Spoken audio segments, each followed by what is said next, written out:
नमस्ते फ्रेंड्स, स्वागत है आपको फिर से मेरे यूट्यूब चैनल पे।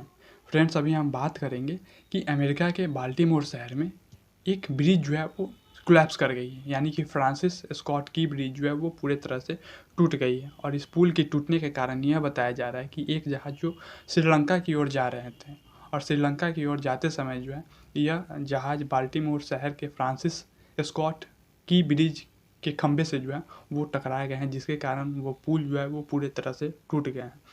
इस जहाज़ का जो लंबाई है वो 948 फीट है और इस जहाज़ पे जो है वो काफ़ी ज़्यादा कंटेनर रखे गए थे और यह कंटेनर लेकर के यह जहाज़ जो है वो श्रीलंका जा रहे थे। जब यह जहाज़ पुल के एक खंभे से टकराई, यानी कि जो पुल का मेन खंभा था उसी से यह जहाज़ जो है वो जा कर के टकरा गई।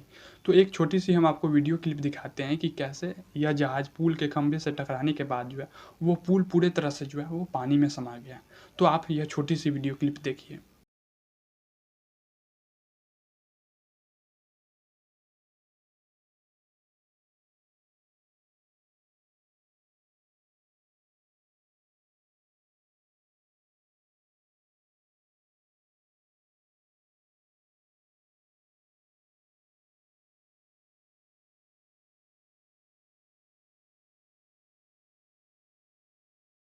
जिस समय यह हादसा हुआ उस समय इस जहाज़ पे जो है वो 22 क्रू मेंबर थे और 2 पायलट थे।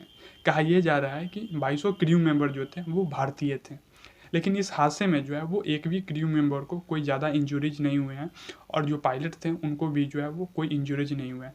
लेकिन लगभग 8 व्यक्ति जो है 8 लोग जो है वो पुल जिस समय टूटा उस समय जो है वो 8 लोग पुल को रिपेयर कर रहे थे। यानी कि कुछ लोग जो है वो जिस समय यह पुल टूटा उस समय पुल को रिपेयर कर रहे थे ऊपर, और जब पुल कोलैप्स किया तो यह 8 लोग जो है वो पानी नीचे जो नदी है उसमें गिर गए।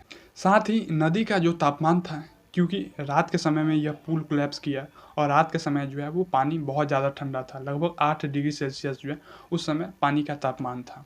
तो पुल कोलैप्स करने के बाद जो 8 लोग पुल को रिपेयर कर रहे थे वो ऊपर से नदी में गिरे, तो उनकी जो है वो मृत्यु उसी समय हो गया। उनका जान जो है वो नहीं बच पाई, क्योंकि पानी जो है वो बहुत ज़्यादा ठंडा था। अब हम जान लेते हैं कि कारण क्या है, कि क्यों जो है वो जहाज जा करके पुल के खंभे से टकरा गए। तो कहा यह जा रहा है कि जो जहाज़ है उसमें पावर सप्लाई की दिक्कत आ गया, यानी कि लाइट जो सप्लाई होती है उसकी दिक्कत हो गया था, जिसके कारण जो है वो इंजन कंट्रोल से बाहर हो गया था, यानी कि इंजन जो है वो ऑफ हो गया था। और जो सेलर थे, यानी कि जो पायलट थे जो जहाज़ को चला रहे थे, वो जहाज़ पर से पूरी तरह से कंट्रोल खो दिए थे। और रात के करीब 1:30 जो है यह जहाज़ पुल के खंभे से जो है वो जा कर के टकराए गए, जिसके कारण जो है यह पुल पूरे तरह से कोलैप्स कर गया, टूट गया। अमेरिका में पुल कोलैप्स करने के बाद भी जो है वो हमारे भारतीय क्रू मेंबर्स को जो है वो बहुत ज़्यादा प्रशंसा हो रही है। वो इसलिए क्योंकि जो पुल था वो बहुत ज़्यादा बिजी पुल था, है ना। इस पुल से जो है वो लगभग हर दिन 31,000 गाड़ियाँ जो है वो गुजरती हैं।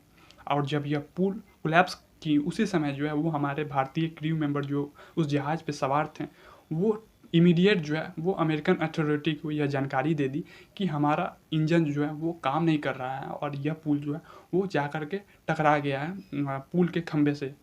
तो वहाँ की जो अथॉरिटी थी वो पूरी तरह से चौकन्ना हो गई और पुल के जो स्टार्टिंग ब्लॉक होते हैं और एंडिंग ब्लॉक होते हैं उसको जो है वहाँ की अथॉरिटी सील कर दी, यानी कि गाड़ी जो है वो अब पुल पे नहीं आ जा सकती थी। अगर यह जानकारी सूझबूझ से हमारे क्रू मेंबर्स वहाँ की अथॉरिटी को नहीं देते तो न जाने कितने ज़्यादा हादसा हो जाते, क्योंकि यह पुल जो है वो बहुत ही ज़्यादा बिजी पुल है। लेकिन इमीडिएट जानकारी जो है वो हमारे भारतीय क्रू मेंबर वहाँ के अथॉरिटी को दे दिए, जिसके कारण वहाँ की अथॉरिटी बहुत ही जल्दी क्विक एक्शन ले करके दोनों शुरुआती जहाँ से पुल शुरू होते हैं उसको ब्लॉक कर दिए, है ना, दोनों एंड को जो है वो ब्लॉक कर दिए, जिसके बाद जो है गाड़ी आ जा नहीं सकती थी। और इसी कारण जो है वो बहुत सारे लोगों को हमारे भारतीय क्रू मेंबर ने जान बचा दी। तो यह जो है एक प्रशंसा की बात है। लेकिन दुख की बात यह है कि लगभग 8 लोग की जो है वो मृत्यु हो गई है इस पुल टूटने के कारण। अब हम अंत में आपसे एक छोटी सी रिक्वेस्ट करेंगे, यह जानकारी दिए हैं इस पर आपका क्या राय है, क्या तर्क है। आप अपना राय जो है वो ज़रूर कमेंट के माध्यम से कमेंट बॉक्स में हमें दें। धन्यवाद।